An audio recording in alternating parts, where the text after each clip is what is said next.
आज की इस वीडियो में हम बड़ा अनोखा सा टॉपिक डिस्कस करने जा रहे हैं। थोड़ा डिफरेंट सा टॉपिक्स है जो आपकी हेल्प भी करेगा और आपकी गाइडेंस भी बहुत प्रॉपर तरीके से करेगा।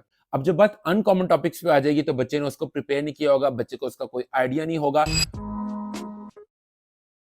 हेलो एंड अस्सलाम वालेकुम everyone, my name is Usman Ashraf, arts instructor at endeavours consultant. और आज की इस वीडियो में हम बड़ा अनोखा सा टॉपिक डिस्कस करने जा रहे हैं। थोड़ा डिफरेंट सा टॉपिक्स है जो आपकी हेल्प भी करेगा और आपकी गाइडेंस भी बहुत प्रॉपर तरीके से करेगा।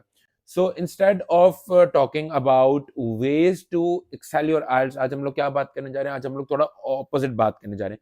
आज की इस वीडियो में हम लोग बात करने जा रहे हैं दो ऐसे ट्रैप्स की, दो ऐसे लूप होल्स की, दो ऐसे पोटेंशियल ड्रॉबैक्स की जिसके ऊपर बच्चे गौर नहीं करते। और इन दो ड्रॉबैक्स की वजह से, इन दो आप कह सकते हैं पोटेंशियल थ्रेट्स की वजह से बच्चे, अगर हम लोग नॉर्मल रेंज के बच्चों की बात करें तो वो usually they and up getting a lower band, जिसके ऊपर वो लोग गौर नहीं करते। क्योंकि मेरा ये मानना है कि जो इस तरह के ट्रैप्स होते हैं, जो इस तरह के लूप होल्स होते हैं, इसलिए होते हैं कि बच्चा उस पिटफॉल के अंदर यानी कि गिरे या बच्चा उस प्रॉब्लम को फेस ना कर सके और फिर बच्चा कोई मिस्टेक करे। So today in today's video we are going to talk about two potential threat, right?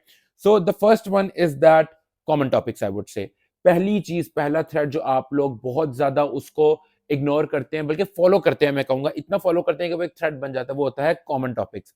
Common topics जिसके अंदर हम लोग होम टाउन, सिटी, इस तरह के क्वेश्चंस, राइट, हाउस और अपार्टमेंट्स, जिससे यानी कि कुछ ऐसी कैटेगरीज की बात की जा रही है, स्कूल, स्कूल लाइफ, कुछ ऐसे कॉमन टॉपिक जो बहुत ही ज्यादा कॉमन होते हैं।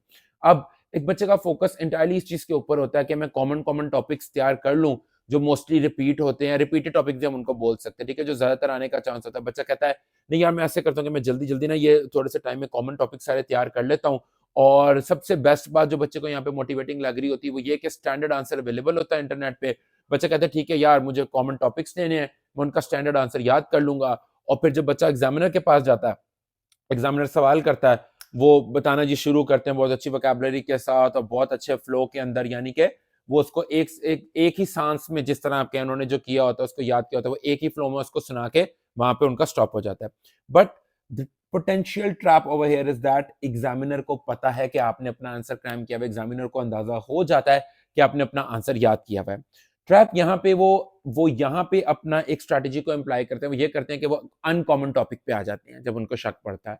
तो यहाँ पे बच्चा अपने लिए खुद ही एक तरह से अपनी कुल्हाड़ी पे खुद ही पैर मार लेता है, वो पोटेंशियल खुद ही एक अपने लिए थ्रेट क्रिएट कर लेता है कि अब एग्जामिनर उससे पूछेगा अनकॉमन टॉपिक। अब जब बात अनकॉमन टॉपिक्स पे आ जाएगी तो बच्चे ने उसको प्रिपेयर नहीं किया होगा, बच्चे को उसका कोई आइडिया नहीं होगा। और most of the academies I believe वो इस तरह से बच्चों को प्रिपेयर कराती ही नहीं है। अगर आप खुद भी सेल्फ प्रैक्टिस करें, बच्चे इस चीज को नहीं फोकस करते हैं कि अगर अनकॉमन टॉपिक आ जाए उसको कैसे हैंडल करते हैं। We here at Endeavours, if I talk about myself, our teaching style, हम इस चीज को मेक श्योर करते हैं कि बच्चे को अनकॉमन टॉपिक के लिए डेफिनेटली प्रिपेयर किया जाए, तो उसे अनकॉमन टॉपिक को किस तरीके से हैंडल करना है, क्योंकि कॉमन टॉपिक्स वाला ऑब्वियसली लूप होल मुझे पता है कि स्टूडेंट्स को फेस करना पड़ता है। अब यहाँ पे अनकॉमन टॉपिक आया, बच्चे ने अटकना शुरू किया, इसमें एग्जामिनर को पता चल गया कि बच्चे का पहला आंसर क्रैम था। हमेशा ये एक बात याद रखिएगा, as being an arts examiner, मैं आपको as being an arts instructor, my but sorry, as being an arts instructor मैं आपको बात बता सकता हूँ कि आर्ट्स एग्जामिनर हमेशा आपको आपके जो आपने आंसर नेचुरल करना है उसके ऊपर जज करेगा rather than your crammed answer. उसको पता होगा, वो वहीं पे जज कर लेगा कि ये अनकॉमन टॉपिक के ऊपर नहीं बोल पाया, इसने रट्टा मारा हुआ था, और वहां पे फिर आपके लिए पोटेंशियल थ्रेट अराइज हो जाता है। तो अगर हम लोग बात करें कि ये आपका प्लान्ड और अनप्लान्ड आंसर जो आपने कॉमन टॉपिक के तहत तैयार किया हुआ है, तो ये आपको बहुत बड़ा पोटेंशियल ड्रॉबैक है। आपको अनकॉमन टॉपिक्स को भी प्रिपेयर करना चाहिए। Something I would say that we here at Endeavours potentially हम लोग इसके ऊपर स्ट्रेस डालते हैं, स्पेशली कंसीडरिंग मी। अगर आप लोअर बैंड से बचना चाहते हैं, सो आई वुड से कि इस तरीके की चीज को हम लोग माइंड में रख सकते हैं। ओके, सेकंड चीज जिसकी हम लोग बात करने जा रहे हैं वो होगी क्वेश्चंस के रिगार्डिंग, राइट? एक इसकी इसी से रिलेटेड ये भी एक हमारा पोटेंशियल थ्रेट है, इसी का पार्ट है, तो हम इसको पार्ट 1 में ही गिन लेंगे। वो ये होता है कि बच्चों को लगता है कि सिर्फ इजी इजी क्वेश्चंस होंगे, स्टार्ट में इजी क्वेश्चन होता है तो बच्चों को लगता है ठीक है एग्जाम में अब इजी क्वेश्चंस होंगे। लेकिन आप याद रखिएगा, अगर आप बैंड 7, बैंड 8 या बैंड 9 लेना चाहते हैं, आप अच्छा बैंड लेना चाहते हैं, तो एग्जामिनर अपनी क्वेश्चन का जो लेवल है वो थोड़ा सा डिफिकल्ट कर देगा, वो थोड़े से अनकॉमन टॉपिक्स की तरफ आ जाएगा। तो अगर आप एक 6, 7 या 8 बैंड वाले स्टूडेंट, आप इतना आपका एम है और आप कॉमन टॉपिक्स को देख रहे हैं, तो ये भी आपके लिए एक बहुत बड़ा पोटेंशियल थ्रेट होगा, क्योंकि आपने कॉमन टॉपिक्स प्रिपेयर किए होंगे। जब एग्जामिनर आपको आपके लेवल पे ले जाने के लिए या वो बैंड जो आप अचीव करना चाहते हैं, अगर एग्जामिनर वहां तक जाना चाहेगा, वो अनकॉमन क्वेश्चंस करेगा, वहां पे फिर आपके लिए बहुत बड़ा पोटेंशियल थ्रेट है। So if you are one of those students who is striving to achieve or who aims to achieve a band 7, band 8 or band 9, so this is a big no for you. Please go for uncommon topics, not just the common ones, right? Okay. Second threat अगर हम उसकी बात करें, second potential loop hole जिसके regarding बच्चों को बहुत ज्यादा प्रॉब्लम हो सकता है इन अवर आइल्स एग्जामिनेशन, वो होगा वोकैबुलरी। वोकैबुलरी के टर्म्स में स्पेशली ये आपको बहुत ज्यादा प्रॉब्लमैटिक सिचुएशन, एक टफ टाइम आपको मिल सकता है वोकैबुलरी के टर्म्स में। अच्छा, अब यहाँ पे मैं ये चीज सजेस्ट करना चाहूंगा कि वोकैबुलरी से मेरा मतलब क्या है। वोकैबुलरी से मेरा मतलब है टॉपिक स्पेसिफिक वोकैबुलरी, राइट? अब बच्चे क्या करते हैं, बच्चे टॉपिक स्पेसिफिक वोकैबुलरी याद कर तो लेते हैं, लेकिन वही वाली बात आ जाती है कि अगर टॉपिक चेंज हो जाए तो वो टॉपिक स्पेसिफिक वोकैबुलरी उनके लिए जाया हो जाती है।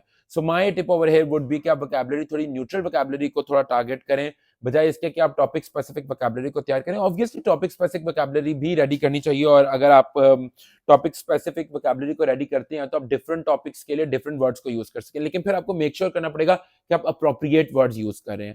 अगर आप एक ऐसा सेट ऑफ वर्ड्स बोल रहे हैं जो उसके लिहाज से नहीं है, जो बिल्कुल उसके अगेंस्ट है और जो टॉपिक के साथ एडजस्ट नहीं करा, तो ये भी आपके लिए एक बहुत बड़ा पोटेंशियल थ्रेट है जो आप खुद अपने लिए क्रिएट करें कि आप किसी दूसरे टॉपिक के अंदर किसी और टॉपिक वर्ड को यूज करें जो बिल्कुल इस क्वेश्चन के साथ अलाइन नहीं कर रहा। वोकैबुलरी में पोटेंशियल थ्रेट बच्चे अपने लिए ये भी ऐड करते हैं कि बच्चे बहुत ज्यादा डिफिकल्ट वोकैबुलरी याद करने की शुरू करते हैं, बहुत ज्यादा मुश्किल वर्ड्स बोलने की कोशिश करते हैं in order to get a better band.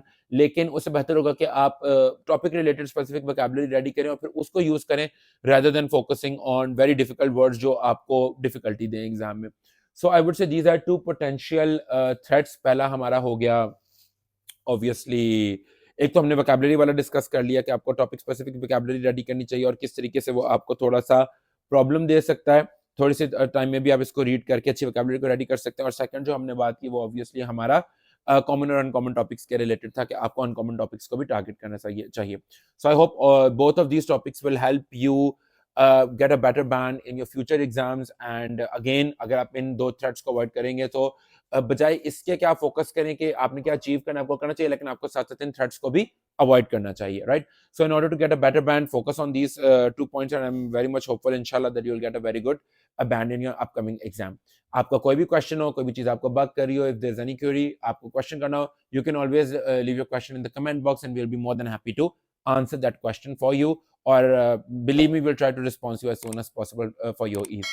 So I think wishing you a very good day ahead from Endeavors Consultant, because at Endeavors every dream matters.